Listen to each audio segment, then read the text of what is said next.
Hi, and welcome to Arsenal Fan Zones, the show that brings you the latest updates as far as it concerns Arsenal. If you're visiting the station for the first time, please do well to hit on the subscribe button and do not forget to turn on the notification bell as well. Okay, so the World Cup has been on and we have seen the beautiful side of the game. And of course, most importantly, we've seen the involvement of Arsenal players in their different countries and what has been their contribution so far. Well, this story cannot be said for all the players because we've had a few of such players who have not really made any impacts since the World Cup started. And a couple have shown, the stuff they've made up, particularly Bukayo Saka, who has actually scored 2 goals so far in the tournament. And we have seen, the best of this guy. And hopefully we'll get to see more of him before, and of course the other players as well, before the tournament comes to an end. Now, the major concern will definitely be what will be the effects of the World Cup. What will be the effect of these players after the World Cup, knowing fully well that we've just had 14 games in the league and we still have about 24 to go. That's actually a tall order. How far, knowing fully well that the depth of the squad is not so strong, especially when you compare, what we have and what the likes of Manchester City and maybe Liverpool, what they have in their kitties. We cannot afford to lose any of these players as the tournament actually goes. Players who are peculiar with injuries, the like of Thomas Partey. You cannot afford to have players like him going down with any major injury. Okay, so a few of these players have not really had a taste in the tournament so far. The likes of Ben White and of course goalkeeper Aaron Ramsdale. We probably hope to get to see them play in subsequent games, but that will obviously depend on how far England go in this particular competition. For Brazil, Gabriel Martinelli and Gabriel Jesus started their World Cup journey on the match. They started their World Cup journey from the bench in the match against Serbia, and with injuries for Neymar. He suffered an ankle injury. It might just be an incredible opportunity and maybe a blessing in disguise, for the duo of Gabriel Martinelli and Gabriel Jesus. But we get to see how far that goes.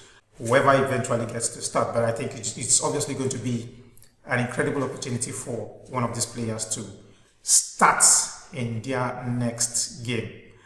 There's been different reports concerning Neymar's injury, but we will get to see how far that goes. And there's been also a bit talk about who gets to start, whether Richarlison or Gabriel Jesus. But I think so far Richarlison has actually proven why he should start the games, and it won't be surprising if you get to see Richarlison start in their next game. Okay, so we have also seen McTominay, who has considered just 1 goal so far in the tournament against Wales. The game against England was another fantastic, game for the United States, and he had a couple of saves. Fantastic performance for McTominay. How far the United States will go in this tournament is another big question, but it's been, a great tournament for the United States and of course McTominay. Well, thankfully we've not had any injury so far from any of the lads, and we just hope that that will be the case after the tournament. But one thing that cannot be ruled out eventually after the tournament will be the fact that some of these players will definitely be exhausted. These players will be jaded, and there might just be a side effect in that regard. So the big question is, we will be signing players. A few players have actually been linked to Arsenal. this has always been the case whenever the transfer season comes up.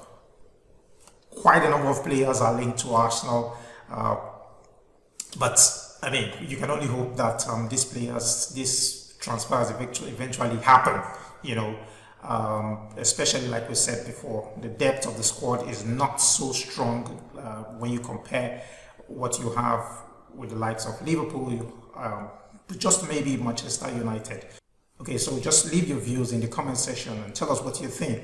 Do you think we have enough to carry out the remaining 24 matches before the end of the league, knowing fully well that these players will be coming back exhausted, will be coming back jaded after the World Cup? For a fact, when you look at the likes of Manchester City, Chelsea, Liverpool, Manchester United, I mean, these clubs also have players who are participating at the World Cup. But again, you want to look at what they have in their reserves, what they have in their coffers as well, and compare with what you have at Arsenal. You would agree with me that these clubs most likely will sign players who have always had that, you know, challenge of signing players, especially when the windows are actually open. A few players have actually been linked to Arsenal. I mean, that is always the case. That has been the case for a while when there is an opening for the transfer. But we can only hope and trust that with what we have seen so far from these guys, that, I mean, the management will make that move and sign these players. I mean, Manchester City, if you want to agree with me, they are also the major contenders of the clubs mentioned so far. Manchester City, it must be said, are the major contenders for the league, and a few of their players also are in the World Cup. But I mean, the tendency for this club, Manchester City, to bring in more players is, the chances rather, higher than what you have at Arsenal. So tell us what you think in the comment section. Leave your views in the comment section. What you think? Do we have enough to see us through to the end of the league? That is a very big question. Well, thank you so much for joining me on the show. Do not forget to hit on the subscribe button and turn on the notification bell as well, so you get to be notified whenever there's a new video. Thank you so much, and see you so much.